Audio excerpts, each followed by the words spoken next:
Welcome back, and this is part 2 of our series for Stamping Buddies to create a holiday or fall piece of home decor. And what we're going to do now, if you watched the first video, we covered the overall project itself, as well as I provided for you a supply list. So now we're going to start working on the individual parts necessary to create this piece of home decor. So let's get the piece in front of us. What we're going to work on now are things such as sketching the design or figuring out what it is you want to create. We're going to talk about colors, selecting your products, and preparing your surface. What products you should use? Well, if you watched the last video, I went through all of the supplies that I use for this project. But I tell you to feel free to pull items out of your stash and purchase the select items that you need if there is something that you are particularly missing. So let's talk about this particular project. As you'll see, again, I used the trees and leaves to represent fall, as this piece was designed to celebrate the changing of the seasons. I've used wood veneers and my electric cutter to create the message itself, but you could use your alphabet dies to do the same thing.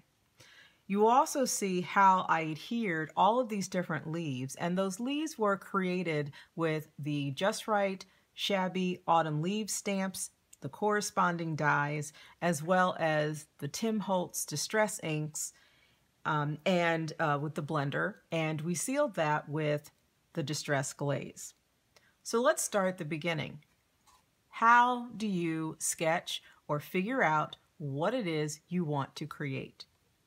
Now for this project, I really wanted to create something that celebrated fall. So the first thing that I wanted to do is to figure out, well, what would the picture look like? And so what I'm going to show you is just a very basic sketch. Now, I am not a great artist, but this will show you, this will give you some idea of how you could begin to sketch this particular project. I just roughly drew two trees on my sketch pad and figured out that I wanted a little bit of distance. So my tree in the background had to be smaller than the one in the foreground. And then I wanted to put in some degree of grass or land, and then I wanted leaves to cover the ends of the branches of the tree, as well as collect along the bottom to simulate the falling of the leaves, right? Because my message that I wanted to portray is may blessings fall as leaves upon you. So that was my basic design. The next thing to do is to select my colors.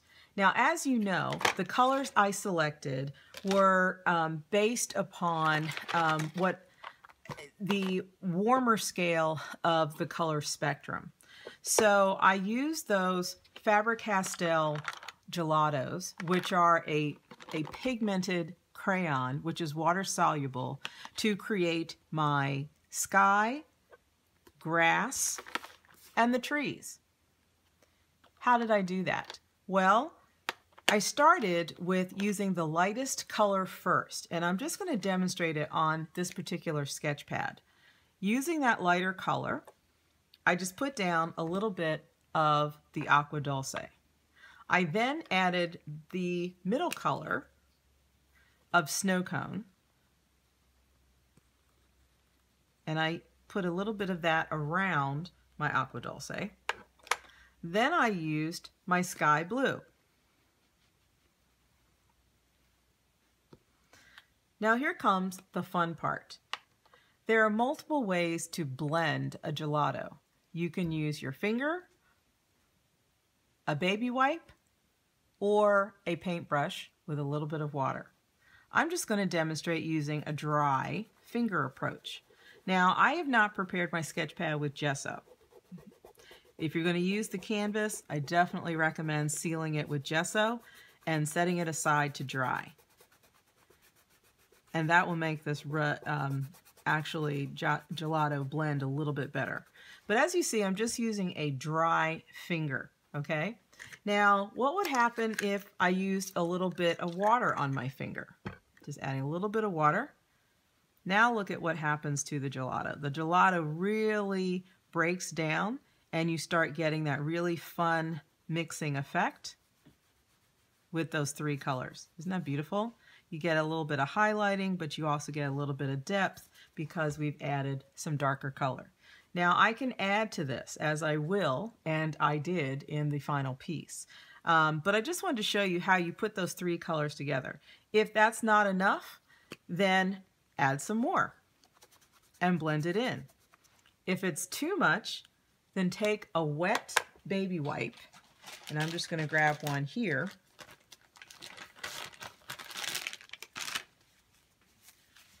And the baby wipe will actually remove some of the color as well as blend that color out.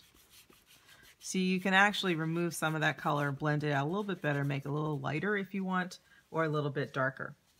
So that was our sky.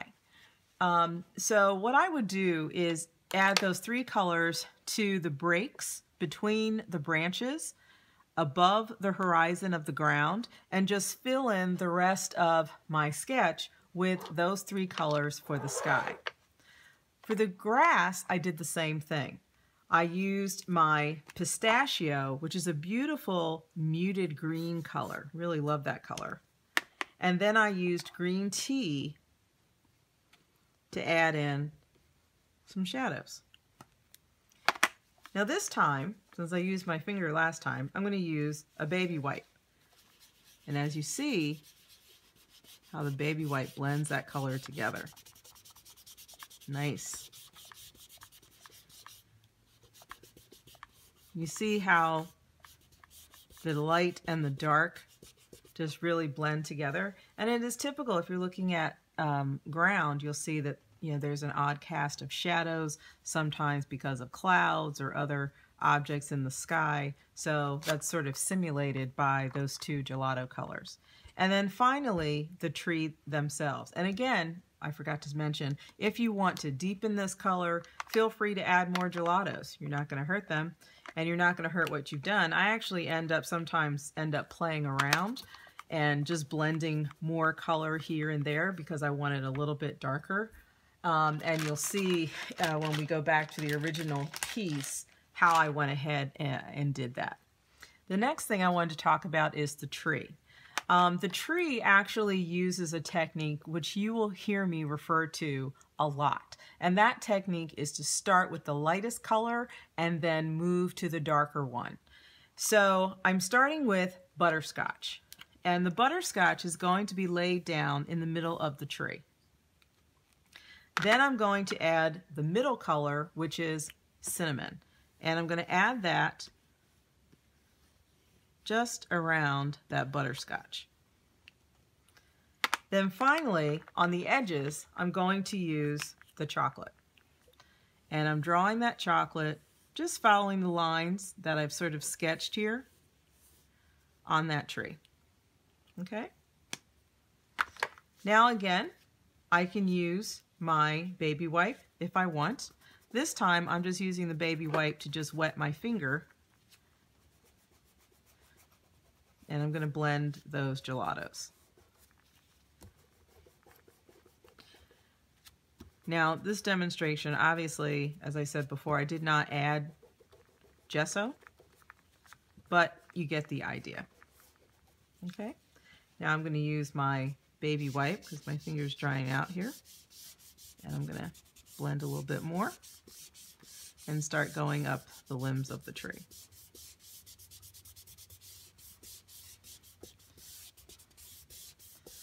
But look at how that blends. Just gives a really nice depth of color, which is really pretty cool. So that's how we used our gelatos to practice our color, and I recommend doing your entire design on a sketch pad, a practice sheet of paper to see how you like those colors, how those colors really blend and work for you, and whether or not you want to use them again in your final piece is fine. The next thing we're going to do is we're going to talk about the acrylic paint. And for that, I'm actually bringing in my little palette. I'm going to clean up my space here. Move my gelatos out of the way. And now I'm going to use, whoops, slight spill.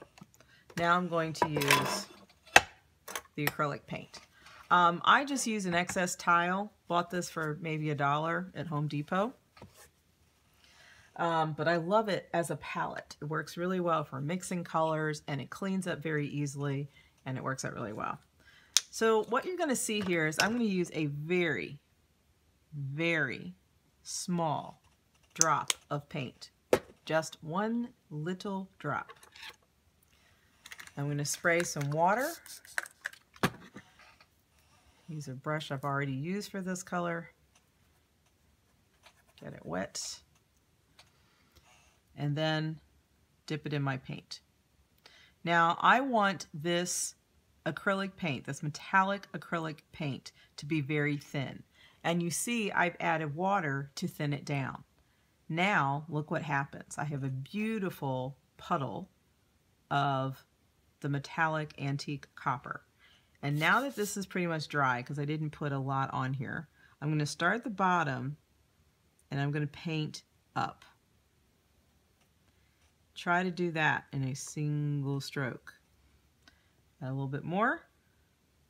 I'm going to come up my sides. Now this is just beautiful. What this antique copper does when it's thinned down like this, it creates a bit of a glaze. I want to keep my strokes fairly even here. But look what happened. You can still see that butterscotch, that cinnamon, and that chocolate coming through.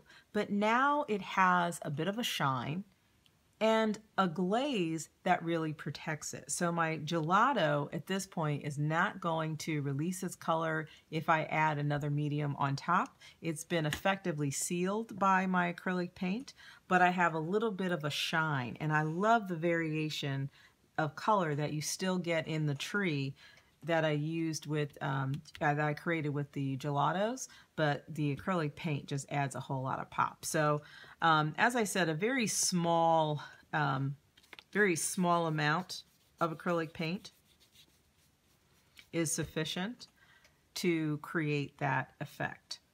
Now the bottoms of the tree and the branches, if I bring back our original design,